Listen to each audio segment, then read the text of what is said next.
this evening, and I just want to explain how the agenda is put together because it's a little bit confusing. We have two proposals for an ordinance to deal with the emerald ash borer and how we want to treat ash trees as an exception in the tree removal ordinance we recently passed. And we have them listed both as part of the work session, and then we again have them both listed under ordinance introductions. And the intention is during the work session for council to basically come to some understanding of which of these we will introduce. The intention is not to introduce both of them. So we'll have the discussion first, but in order to give us the flexibility, we don't know ahead of time which one we'll be introducing. We've listed them both, but we can just not take action on one of them and only take action on the one we actually plan to introduce and have the public hearing on later on. Hopefully that was more clear than confusing. We have had extensive discussion on this already by the Shade Tree Commission. I know you guys have been discussing this for many, many months, if not years.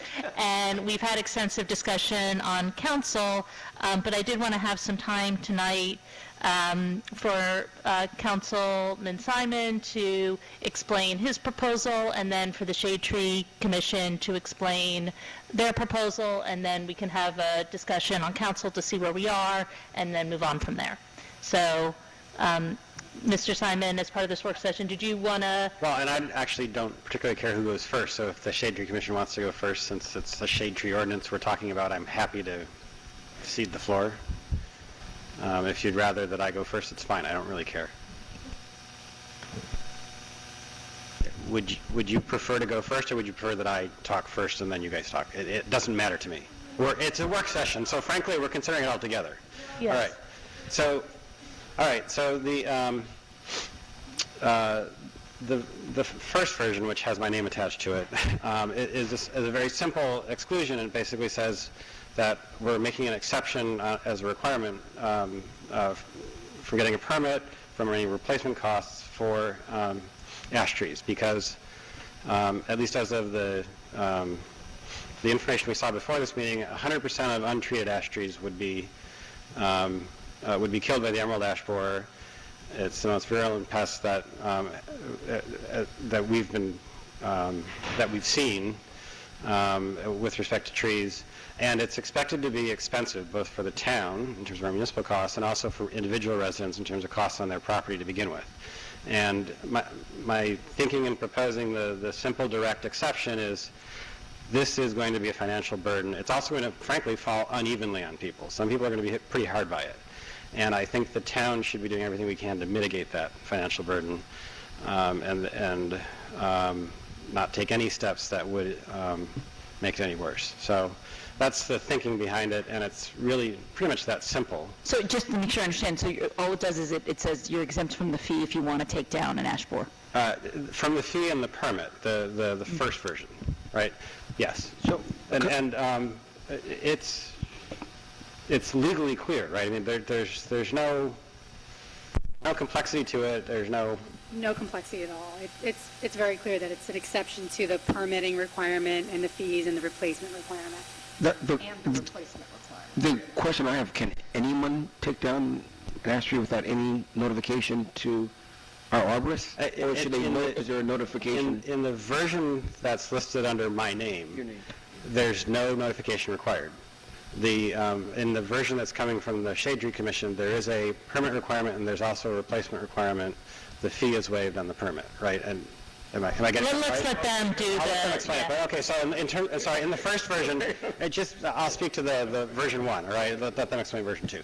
In version 1, it's just a complete exception. It's the same as if a tree had already died and fallen. That we already have exactly that same exception in the law for that case. And the thinking behind it is it's going to be, unless trees are treated, they're going to die, right? And it basically gives people the flexibility, if they're able to take them down when they're still alive, to do so without penalty. Frankly, it's safer. And there also are certainly any number of situations under which it'll be more cost-effective for people. If they're having tree work done, they can do it all. They don't have to wait or incur an additional cost. Okay, thank you. All right, and then I think we'll hear from the shade tree, from Janet and from Lane on the other alternative, and then we can have a little discussion on where we want to go. Right. Well, we submitted this to council along with a rationale behind it so that we could explain our thinking. Actually, we're not requiring a replacement. We're just suggesting that perhaps that there be a goal of a replacement, a 10% replacement of the number of ash trees taken down. We're not requiring it. We're suggesting that because of the tree canopy, because of aesthetic considerations, because of environmental considerations, we have to keep the canopy going.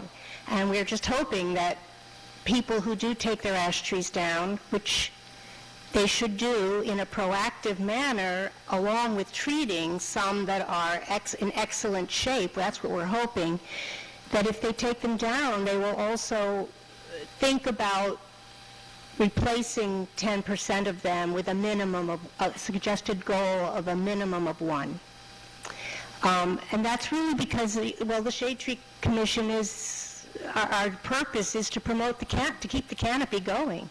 And to take all the ash trees down, perhaps residents won't understand what the benefits are of treating some. And if you take all the ash trees down, we know now from especially the New Jersey Department of Agriculture has said that the emerald ash borer may fly even further to find more ash trees. So it's really not a good idea to take them all down. We're hoping people would do it in a staged removal, but we are not requiring replacement or payment into the tree fund. We're not requiring it, we're suggesting. So could you walk me through then, let's say I have let's say I have like 5 ash trees. So under your proposal then, I would contact the arborist, and then how would it work? What we would like to have, and please jump in, Elaine, if I'm wrong, but we would like to have the applicant, the landowner, still fill out the permit application, waive the fee, absolutely waive the fee, but the permit application helps us in at least 2 ways. One is it informs the arborist who is taking these down, because we will have neighbors calling in and saying, my next door neighbor is taking down all their trees.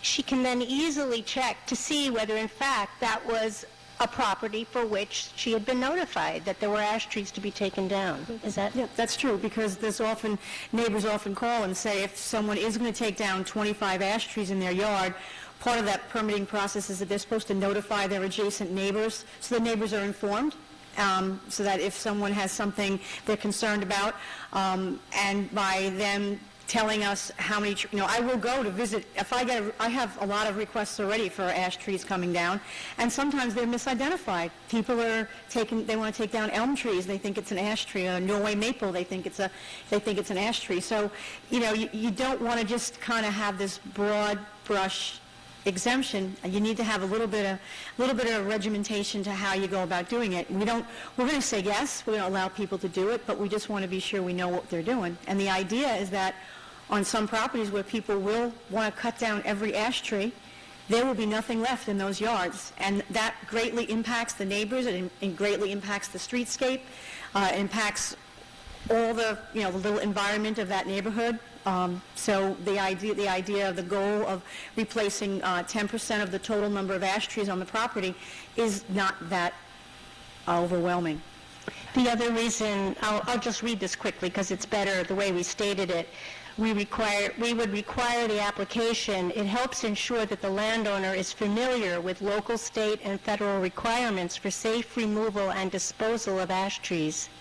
And should the landowner choose to hire a contractor, to confirm that the contractor is registered and knowledgeable with the relevant local, state, and federal regulations. So that's another thing that it would allow. We'd also get an idea of how many ash trees are being treated, because we're sort of asking for them to stipulate, I'm removing this many, I'm treating this many. But there's no permit fee. I have a question. When you say that you make that you're asking, suggesting that someone replant when they remove the ash tree. What happens if they do not follow the requirement that you're asking? It's a suggestion. This is separate from... So you don't go out and follow up and check up? Oh, I try to. I mean, when I can. There's hundreds of requests. I mean, I don't... There's no fining or charging? This particular portion, this amendment about the ash trees, no. We're going to explain to them their options, try to let people understand how important it would be to try and preserve some if they can. Most people who are in love with their trees, they have some really nice trees on their property, and their property is more valuable, the real estate value is greater when you have mature, healthy trees on your property. Not every tree is a candidate for injection, so initially you could have 25 trees on your property, and maybe only 5 or 6 really would qualify as really good health overall. I mean, emerald ash borer aside. I mean, the ash trees are struggling like a lot of other trees are. So we're not saying, every tree is going to be a candidate for it. But there would be no, there's no penalty or you're going to get in trouble if they don't replant for the ash trees. And you mentioned properly disposal. What is properly disposal of the ash tree? Well, the whole state is under quarantine for ash, and you're not supposed to be moving firewood. You're not supposed to be relocating it elsewhere. I mean, I don't really know how they really can enforce that. I don't think the armed agents are at the border stopping you from going camping in Pennsylvania with firewood in your car, but they're trying to shoot for that. Basically, the whole state is under quarantine, so it doesn't really matter a whole lot because they've found it in enough places in the state that we've qualified as all quarantined. So initially when they were trying to eradicate the insect, they felt that that was really strict with that, but they quickly realized that they couldn't eradicate it. It was just, they were just trying to contain it, which we know since it came from Michigan so many years ago that hasn't been successful because it's such a voracious insect. I also just wanted to add that, and Lisa, tell me if I'm wrong, but I wanted to add that the exceptions that currently exist in the ordinance, we've talked about trees that are in imminent danger, et cetera, in danger. The arborist still has to be notified about those. So this is not, it's an extraordinary exception. The arborist still is notified when someone wants to take a tree down that is diseased, dying, dead, in an imminent threat. So this is not really unusual. This is another exception, basically. Okay. Ms. Howard or Petra, do you want to respond? I actually just have a question for our attorney on this, which is usually when we see an ordinance with the word shall in it, it's not optional. And so I guess I'm asking the question, is the Section 2 of G, is it legally unambiguous that that's not enforceable, that goal? The tree replacement goal. Yeah. Because I read it as, if I'm taking down one ash tree, I'm going to have to put up another tree. If I'm taking down 10, I'm going to have to put up one. I didn't know that you had intended that as an optional goal. The language isn't particularly clear to a layperson. I don't know to an attorney and to a judge if it is, but... So you're saying that it sounds like a contradiction to say shall and goal? I read that as a mandate, that the goal was being interpreted, could be and reasonably would be interpreted as a mandate, and that's what I thought you intended. I didn't realize that. So that's my first question: is that clear? And if it's not, would you object to adjusting the language so that it's more clear that it's optional? Instead of goal, you might want to add or replace it with recommendation. There shall be a recommendation of 10% removed ash trees, but with a goal or with a recommendation of a minimum of 1 tree replanted per application. And then maybe you can actually say, but no, there shall not be a replacement requirement. Not exactly those words, but it might be good to just spell it out if that's exactly what the intent is. So that's, look, I think we're all trying to do what we can, both for the shade tree canopy and for the costs our residents are bearing. So I'd be very happy with something like that. The other question I have, though, is also for our arborists, just in terms of workload. this looks like a deluge in terms of workload for you on top of the alarms you've already been sounding about increased applications, which maybe will go down as a result of the new ordinance, I'm not sure. But so with the, we don't really have a census for the ash trees on private property, but I would guess that it's significantly more than the public count, which is... I couldn't guess. I mean, it's regional in the town. I mean, there are areas that don't have any, and then there are areas that Right. just fill with them. So I can't generalize. I really can't. Right, but I guess the question on the permit requirement is, are you confident you can keep up with your... Well, I'm trying now. I mean, I am using one of my crewmen who's been helping me do the checking things. We've extended it to 20 days, so that was important, and that was what that was at. That was why that was in there. Yeah, I'm going to try. Yeah, I'm sorry, I thought this section was still 15. Am I misreading it? I thought that we had talked about... We had, and I was confused because I thought... that was passed. Maybe I misread that. I hope it... It's 20 business days. I just went back. Otherwise, check it. it's not going to... It's 20 business days. Also, I think we wanted to introduce in the whereas, I don't know what you call that section, the whereas section, the preamble? Preamble. Yeah, that we just want to introduce the idea that a staged removal is better for everybody, including the homeowner. You know, you don't think so? That's fine. I don't actually have a problem with that. I have no worries. Whichever version we pass, they're going to come out tomorrow and take on all the... Right, yeah. Right. People are going to be budgeting for this for years. Oh, I'm sorry.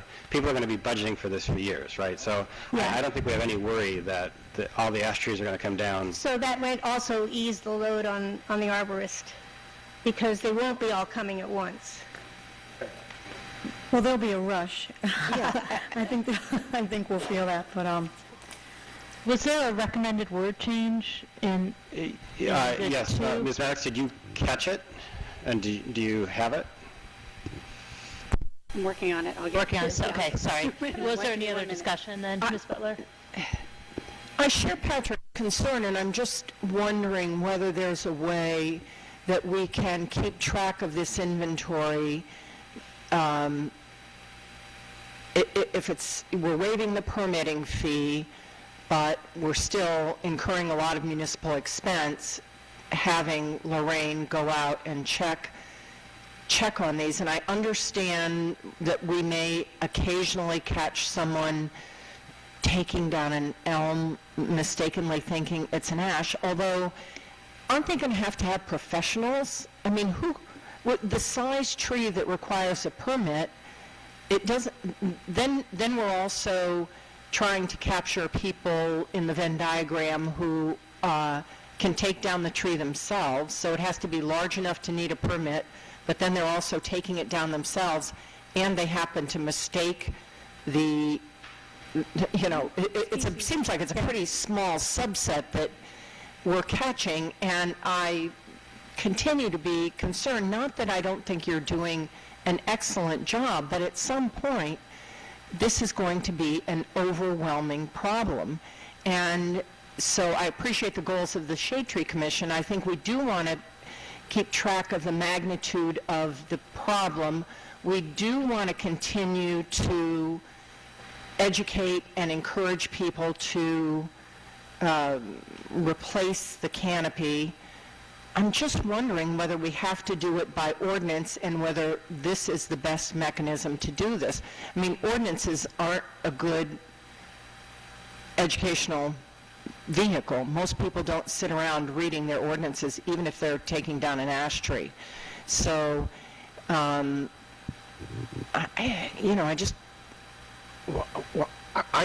agree. I agree with Councilwoman Butler, but the only problem is, as Janet had mentioned, all the other trees are done the same exact way. And I think we'll be setting precedent if we did something differently. Well, and that was my only issue. I agree with you. This variety, though, we have a catastrophe. And I wonder whether there's something, so I guess we have to, most people would have a professional cutting down the tree. I wonder whether they're... Most people do.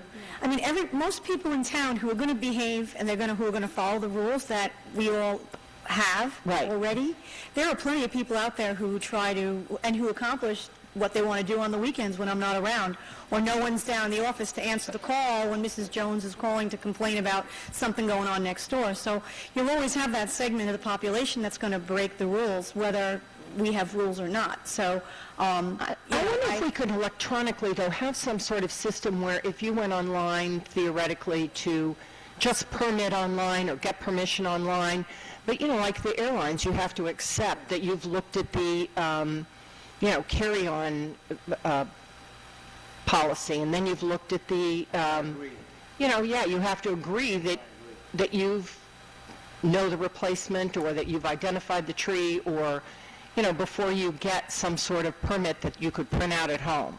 I don't think everyone's online. I talk with a lot of seniors and people who don't even go online to see what the ordinance might say or even print out the application form already. I have a lot of people that come to the office and just get hard copy. I've even mailed blank hard copy. I carry them with me in the truck. I give them out to people. I think most people in town who are open and who are going to try and cooperate and follow the rules, they already know that we have a tree removal permit system existing. Before, both the borough and the township had one, but different from each other. That got brought together at consolidation, and now this is just a couple steps to try and fine-tune it and make it a little bit more streamlined. The developers that I've been working with for the past year and a half, I mean, they're all kind of following right in line, and they're giving me the information that I'm asking for on the plans as part of the tree removal, tree replacement plan. It's a whole page in the actual set of plans that comes in. So I think that people have gotten the idea, they're understanding that there is a private tree ordinance in town, and if anything, this ash is not a big negative. It's a positive because they are getting a break, and they don't have to abide by the new replacement quantities that go by the DBH of the trees. It's just it's a piece of information that we're trying to keep track so that hopefully we don't wind up with clear-cut yards, but there is that possibility. It's out there. I actually also wonder whether, and I can't say this is going to happen, but I think that if neighbors start to see lots of trees coming down, it might be less time-consuming for Lorraine to have the permits right in her office, where she can just check and instead of having to go out there, and she can just say, Oh, that's what I do now. If I get a call that someone's reporting some cutting, first thing we do is we go to the file and check and see, is there a permit for that location? I think and then, does it sound like what's happening, what this lady's saying on the phone is happening, and what the permit, does it sound right? Okay, if not, then I go out there, I stop the job, I call the tree company, I have to call the homeowner, and, that does become a time-consuming thing on everyone's end. It's funny, that was, thank you. So that was where I was going to go, because it seems like I want to thank you guys for really taking this seriously, this charge to help figure this out, and it seems like this is administratively a very sensible way to do this. It's sensitive to your time, Lorraine, but it is building in appropriate safeguards to ensure that we have the tracking that we need, that we're not going to have sort of rogue incidents, which unfortunately they're not many, but when they happen, they're unfortunate, and they do happen. Mm-hmm. Yeah, we know they do happen, mm-hmm. Right? And so this seems systematic in a way that is fair to homeowners, because it's not burdensome. It's similar to the current system they'd have to deal with anyway. So you're teaching people what our system is, right? Mm-hmm. And then you're right. If my neighbor started cutting down a bunch of trees, I'd be calling Access Princeton, screaming, and so I think you've landed in a good place, and I'm sure Bernie will want to weigh in, but I want to thank you for thinking about this. I'd like to comment on one other aspect of it, and that is, while the leaves are on the trees, it's relatively easy for the untrained eye to identify an ash tree by the formation of the leaves. When the leaves are off the trees, it takes a trained eye to identify the bark on an ash tree, because there are other species that look much like an ash tree. And a concern that has bothered me is that it, not deliberately, a homeowner or landowner, not deliberately will be working on a stand of trees and simply assume that they're taking down an ash tree when they may be taking down something else. That is one concern that I have, and that when the leaves are off in another month, it's going to be pretty difficult to identify with certainty that you've got an ash tree rather than some other species. Secondly, there are some large ash trees on private property that, like large ash trees on municipal property, may be healthy and may be worth not cutting down at this time. May be worth trying to encourage the homeowner to treat the tree rather than to cut the tree down. And I think that only by having our arborists deal with the homeowner on a person-to-person basis is that going to happen. It's not going to happen if the homeowner says, okay, I'm going to take down my ash trees, and off it goes.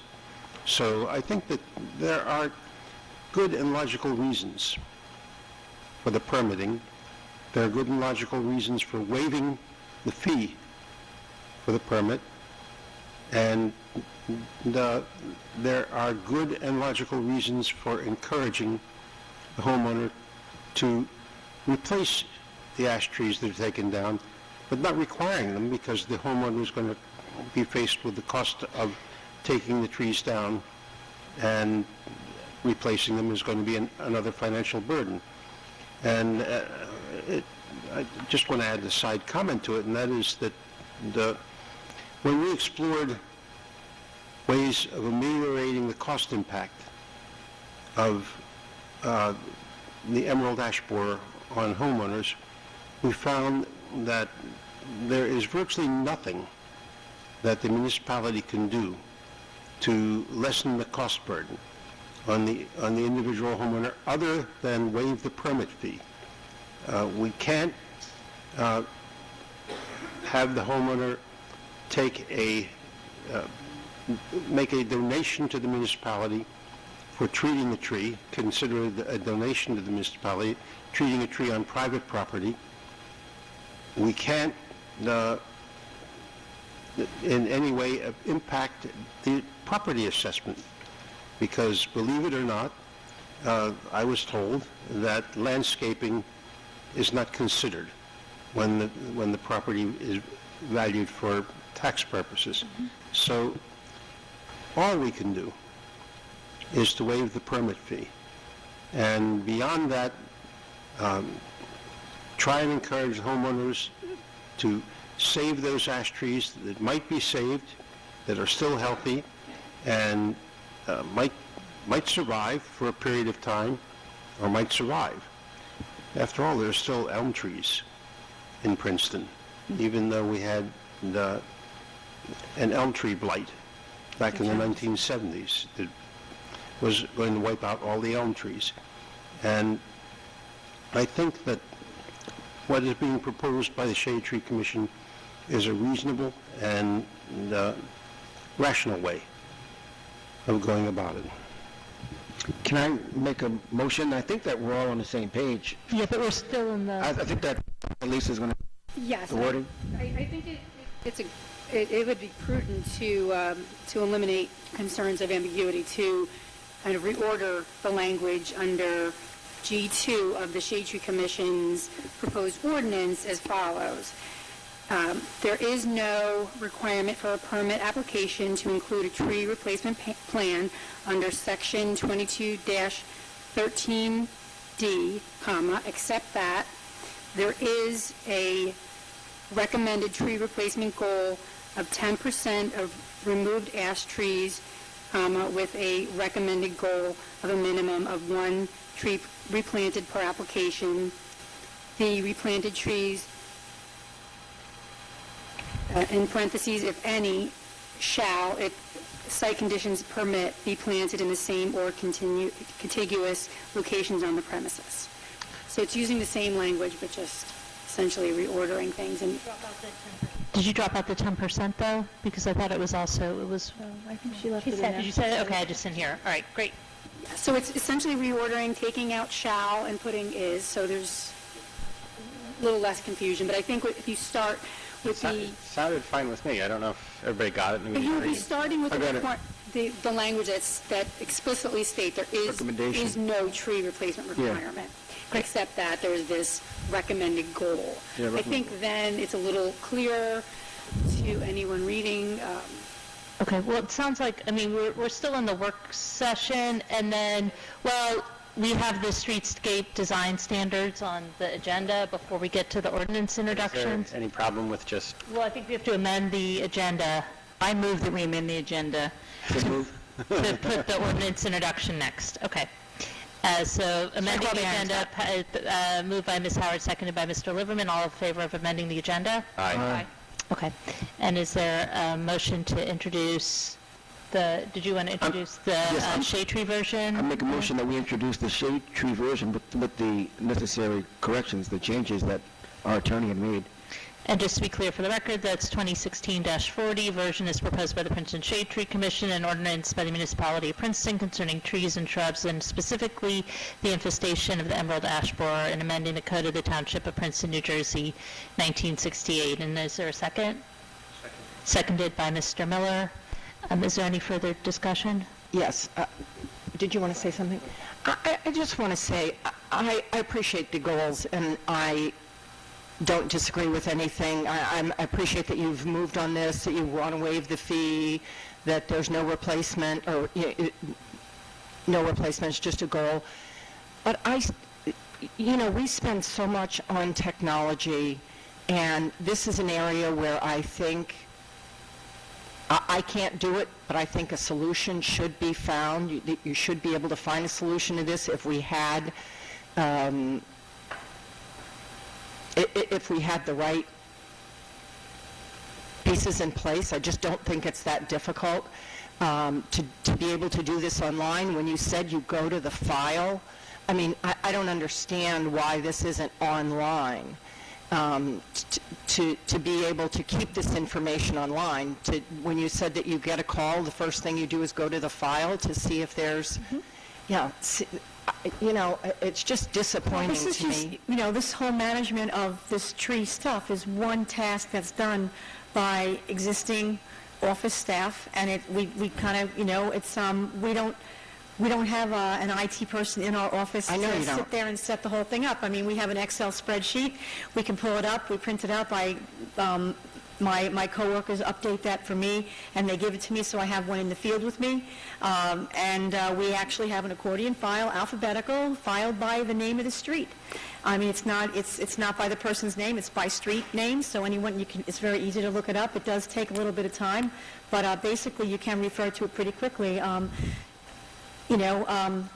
not a computer whiz. No, I'm not holding you in any way accountable for this. I'm just saying. But all that technology just takes that much more support for there's a lot of other more important things I think that we need to keep track of in town by technology. I think that it's a basic system. They filled out they're coming in, they're I dropping appreciate that, Lorraine. I do, and I'm not holding you in any way accountable for this. I'm just saying, I think we need to. Well, we could see, I mean, there's a lot of ordinances in a lot of different towns across the country. That maybe there's a template out there that we could do. I mean, we've been checking other communities to see how they've actually handled emerald ash borer. Maybe we could dig a little deeper and see what they do for permitting, and if there is something that's the wheel's already invented, maybe we could just... Great, because as sure as I'm sitting here, within a couple of years, I know that there's going to be a budget request for more help for the emerald ash borer, and part of it is going to be the administrative cost of taking care of this process we're setting in motion tonight. On the municipal side, it's already in motion. There's already work to integrate into our capital plan the municipal cost of dealing with the emerald ash borer. So this is simply whether it's also going to bleed into the operational effort and the staff at the time. The one thing that caught my eye, but I have not followed up on, is a few weeks ago in the New York Times there was an article about forestry, and one of the things they mentioned in passing in the article was forestry apps for people who are managing small commercial forests. So I don't know, but when we had this discussion a few weeks ago, we talked about maybe instead of you having to go out there and size the trees, so you can send in a picture and some app can tell you how big it is, so you're saved some effort. But I don't know if that exists or not, but it's probably the kind of thing that's worth checking out just to see if it exists, because if it doesn't exist today, it's a good bet it's going to exist in 1 year or 2 years or 3 years from now, the way things are moving. So. Right. It would be nice to keep an open mind about the possibility that we could streamline this effort in some way, whether the Shade Tree Commission investigates it or whether our IT committee does it, but we ought to be able to do this. I'm ready Don't to... ask me how. No, I'm ready to vote. I'm ready to vote. Madam Clerk, can you please call the roll? Ms. Howard? Aye. Mr. Miller? Yes. Mr. Liverman? Yes. Ms. Butler? Yes. Mr. Simon? Yes. Motion carries. Okay, and